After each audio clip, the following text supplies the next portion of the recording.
But the Nari Shakti being the theme of this year's, of course, there have been many firsts. We're looking at the percussion instruments also being played, all women bands also being there for the first time, and even when it comes to the tri-services contingent also being a part of this year's Republic Day parade. So what do you have to say to that? You asked me? Yes, sir. Yeah. See, coming on to women empowerment, I think you have already highlighted, the band and marching contingent, mixed contingents. I think it has been a very, very good step.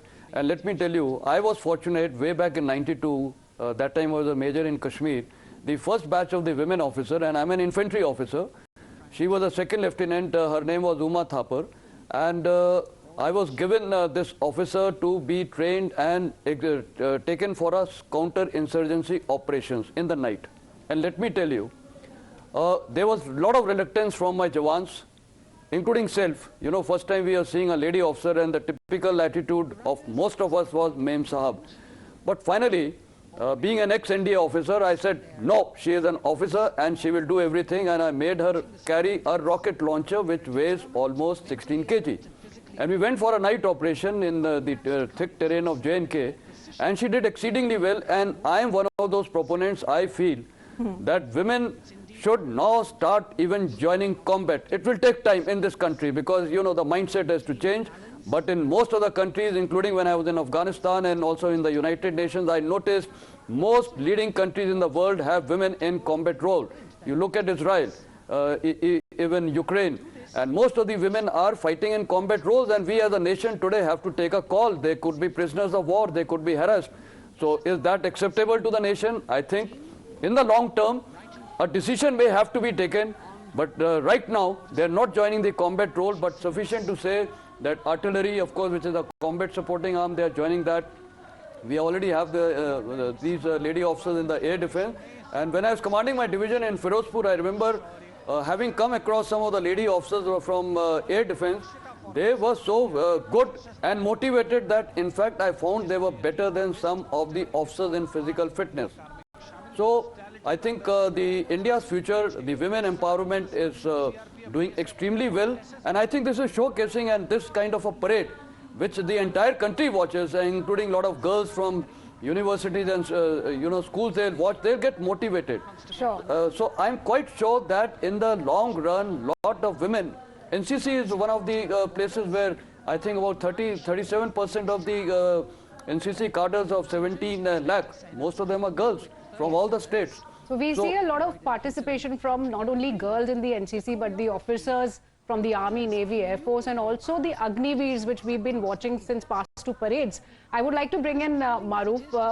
When we talk about inclusivity and when we talk about the integration, and especially too many news we are seeing breaking barriers. We saw the first integrated contingent from the women of Army, Navy, Air Force. And when we are talking about the combat roles, how do you see when and how much time would it take for the Indian women to be in the combat roles?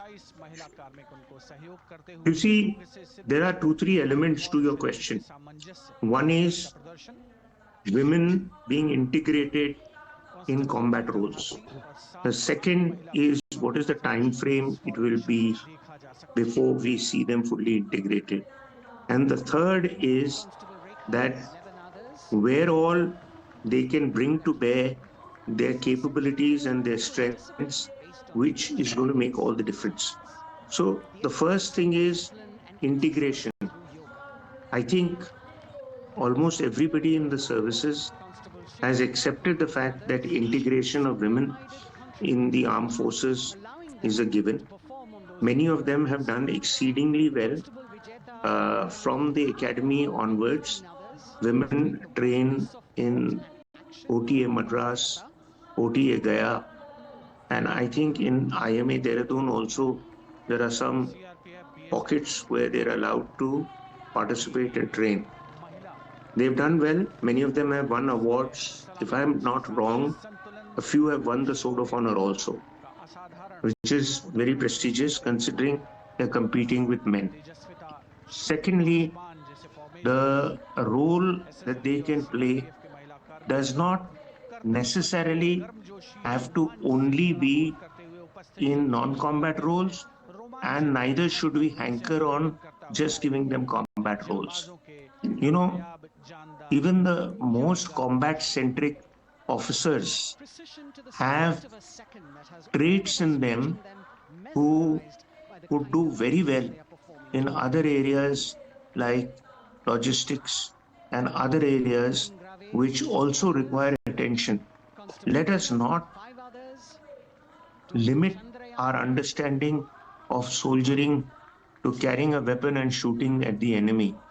Soldiering has many facets, and those facets require officer and even JCOs to have the skills that are required to make sure that the logistics and the other planning Maruf, staying with those pictures that are also coming in, of course, the brave women there on motorcycle display, that is also taking place on Kartavya Path as we speak.